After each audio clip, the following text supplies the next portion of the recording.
Jane Fairburn. I was called to the bar in 1990. I am a lawyer, but for many years my primary preoccupation has been writing along the shore. Along the Shore is a book on the Toronto waterfront. Its history, landscape, and people.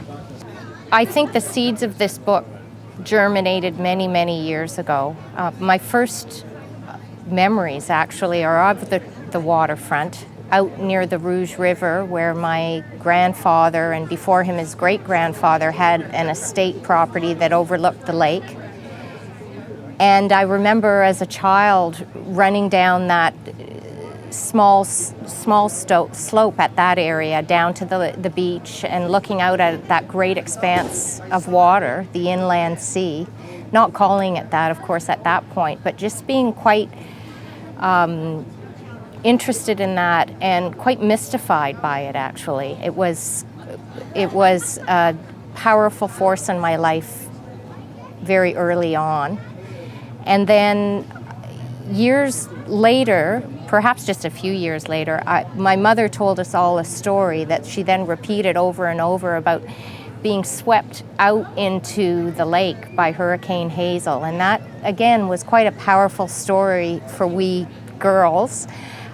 Hearing about our mother almost being swallowed up by the great gulf of this lake at the mouth of Petticoat Creek, the normally placid Petticoat Creek, which is just further east of the Rouge River. Then about 15 years ago now, I was jogging along the top, very near the edge of the Scarborough Bluffs, and slipped on black ice in a place known to locals in the Bluffs as Killer Hill. And I fell down a very steep slope, and below me there was a narrow meadow, and then the cliffs just dropped dramatically down about 250 feet below to the water's edge.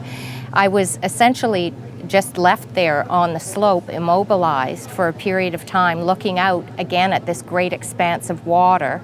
I think the seeds of the book probably germinated during this experience, because it struck me again during that time, the irony of literally being in a place so close to our greatest urban center in this country, and yet being in what effectively had become, at least to me, a wilderness, and waiting for help, which came, thankfully.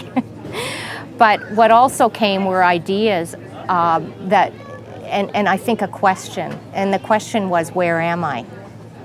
And I think really essentially this book is about place, and it's an attempt to answer that question.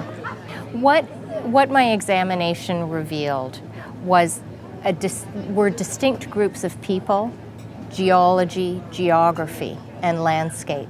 However, from east to west, it's one waterfront culture. And I think it's a culture that's largely gone unrecognized and is among certain areas in Toronto largely forgotten.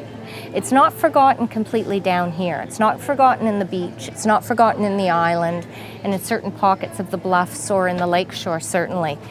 But generally speaking, this book is about a waterfront culture, and that's why beyond history I've looked at poetry, I've looked at songs, I've looked at representations of the shoreline from its earliest times, that in terms of drawings and portraits from earlier centuries right forward to the present day. So the book really isn't about what was, essentially. I like to think about it as what it was, but also what it is and what we have to celebrate. I tell stories about people throughout the book. The book has an underpinning of serious historical research, but it also focuses on stories about people living along the shore.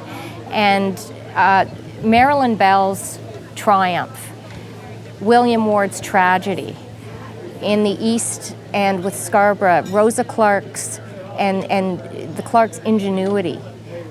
In the lakeshore, many people, fishermen, sailors, swimmers, who all contributed to a unique waterfront culture.